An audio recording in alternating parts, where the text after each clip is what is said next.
Today, we're gonna make the video that you just saw using our iPhone and free video editing software. No fancy accessories, no expensive plugins, no gimbal. Let me show you how easy it can be.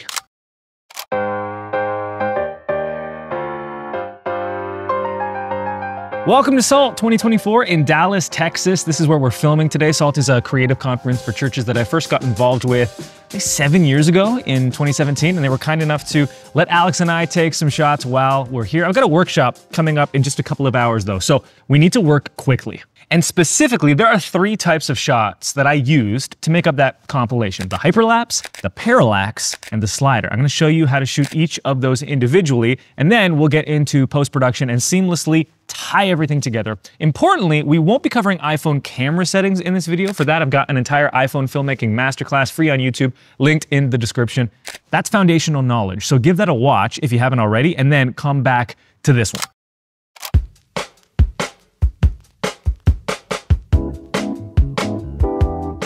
Most importantly, for a hyperlapse to work, you need leading lines. So walking down an aisle, walking down a hall, otherwise the effect just won't hit in the same way. So set your frame rate to 24 frames per second in the Blackmagic camera app. Use the extreme stabilization setting, and then using this heel to toe way of walking, record at least 60 seconds of footage moving forward at a consistent pace, doing your very best to keep the same point in the very center of the frame. Now here's what that clip looks like raw, the unedited straight out of the iPhone clip, nothing special. We'll make the magic happen in post. So let's go to the next shot first.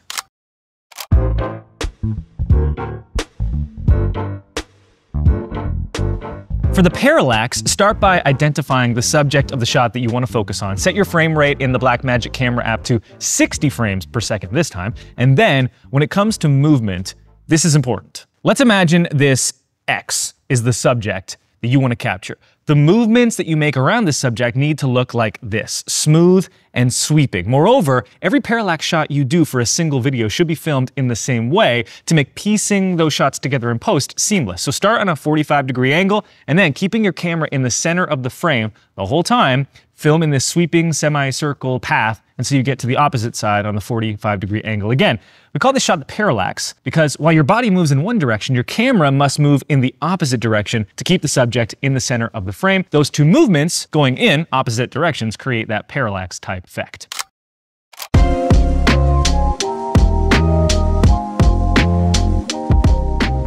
Finally, the slider shot. In some ways, this is the easiest shot to execute. The key is to compose a shot with both a foreground element and background element. Either 24 or 60 frames per second will work. The only awkward part of capturing this shot is there's no way to look like a normal person when you are doing it. And here's what I mean by that. You want to cover as much ground in your frame as possible while doing the slider, but without the assistance of a gimbal, you can't really take any steps. So you can try this crossover step type movement. In my experience, it introduces too much camera shake for this type of shot. So the alternative is to basically lean as far as you can in one direction, and then keeping the horizon steady, lean as far as you can then in the opposite direction.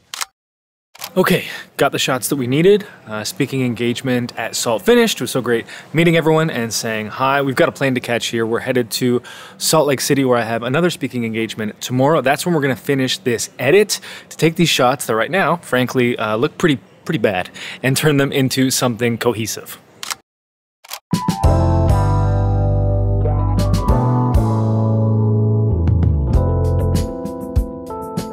Welcome to Utah. Last time Alex and I were here was in 2018, 6 years ago, and I'm speaking at the Well Church this evening. We're also doing a Nucleus Executive Summit leadership meeting here while we're in Utah. I wanted to give you a brief update on makeovers. Earlier this year, we announced that we were going to give 1,000 churches free website makeovers. Right now, there are 295 in progress. If you ever wonder, like, why doesn't this YouTube channel make me sit through ads? Why are there no affiliate links in the description? It's because that's not how we run our business. We have products, we have software. Nucleus is our church website builder. More than 3,000 churches run their website on our platform.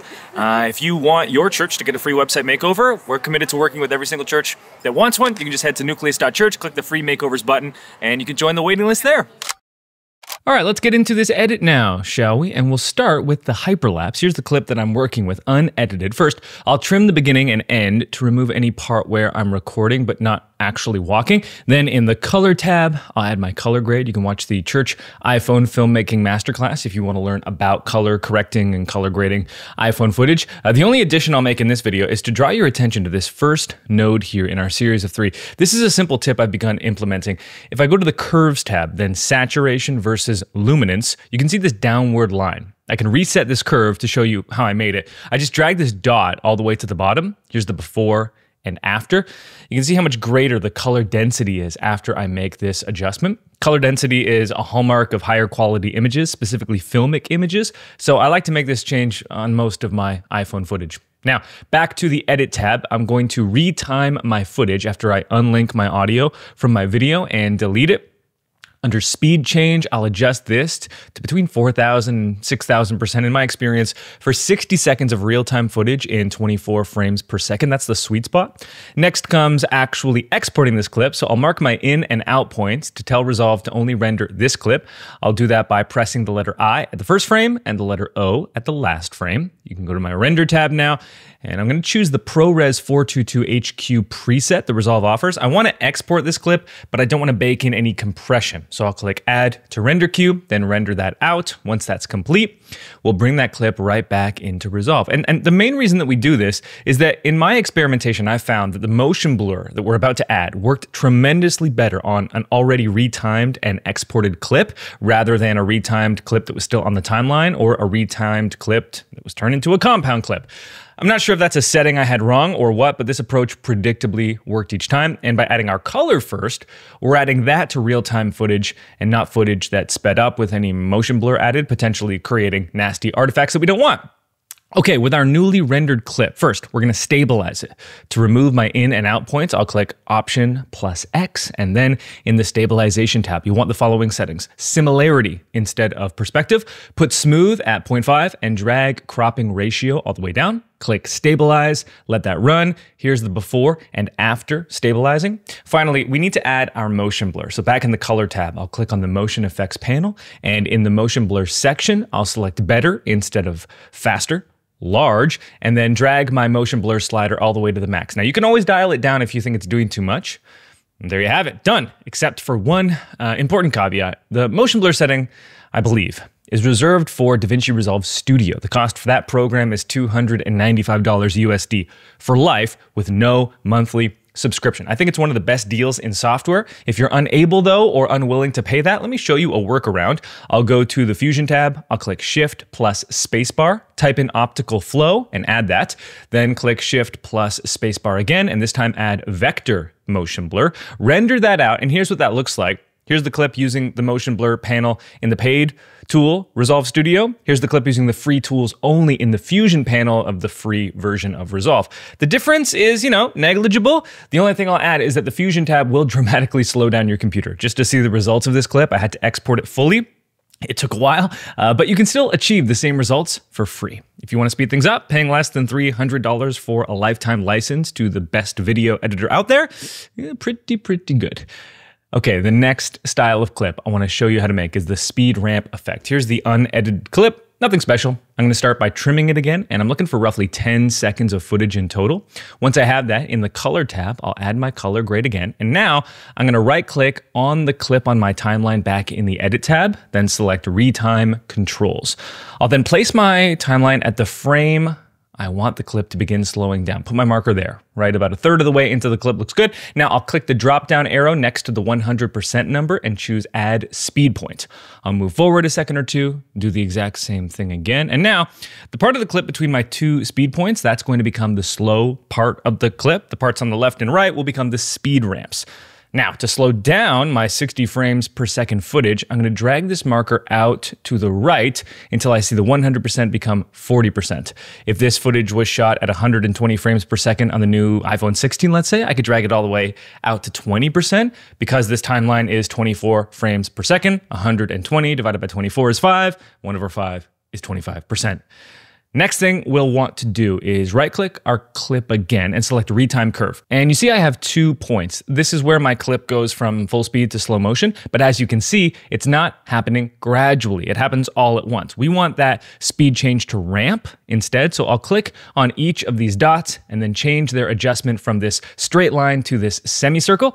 I'll do that to both and then stretch them out to make them even more gradual. Then I'll use the double arrow on the top left corner of the clip to drag in and speed up the ramp at the opening of the clip to anywhere between 1,000 and 4,000%, depending on the look that you're going for and the clip that you have. And then you really just want to play with it. You can watch it back. If the slow part is too long, you can drag the marker in to make it shorter. If the ramps are too slow, do the same until you've got the clip that you want. Now, we are going to stabilize our clip using the same stabilization settings as before, export it using the same settings as before, bring it back into Resolve, and then apply the same motion blur settings as before. Here's the unedited clip, and here's the final result. Moving to our slider shot now, and this is about as simple as it gets. I'm simply going to add my stabilization settings, the same that we've been using for the previous 2 shot styles, and I'm done. Now, if you noticed how I shot in the sanctuary while doing my slider shots, I actually physically whipped my iPhone before beginning my slide. This is a fun way of creating easier motion blur and a transition from clip to clip. To make this work in post, you'll want to use the same motion blur and speed ramp settings that we've covered already, and that'll take you from this to this. Now, there's one more final editing technique I want to show you, and that's the magic mask I used in Resolve to create the opening shot in our compilation, where the shot on iPhone graphic is behind the woman's outraised hand and is blending into the shot. To accomplish this, I'll take my graded clip and stack a duplicate of it on the timeline, and then add whatever text I want as a layer in between those 2 shots. In this case, it's the shot on iPhone graphic. Next, in the color tab, I'll go to the magic mask panel, and using the eyedropper, roughly draw around the subject I want to mask, and Resolve will automatically and intelligently make the selection. Make sure the setting is on better instead of faster. And now I'll click the forward and back arrow button to track the mask throughout the clip. Finally, in my node tree, I'll right-click a blank space and select Add Alpha Output. Then I'll take this blue square on my final node where my magic mask is and drag it to this new alpha output blue rectangle. And voila! The shot on iPhone text is now behind the woman we've just keyed out using our magic mask. Now, back in the edit tab, I'll change the blend mode of the shot on iPhone layer to difference at 85% opacity, and that's how we created that opening shot. Oh, swipe up, other way. Lots. You changed apps, unfortunately. What? Oh. What am I saying? You know, there's a lot of things I could say right here, but I don't know any of them, so.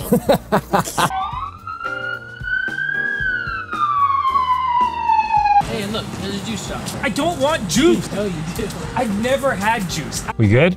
Yep. Did I change the exposure of everything? We're back in a big way. We're back in a big way. You can laugh every time you pass a dental office. They're always the ones that are hurting us.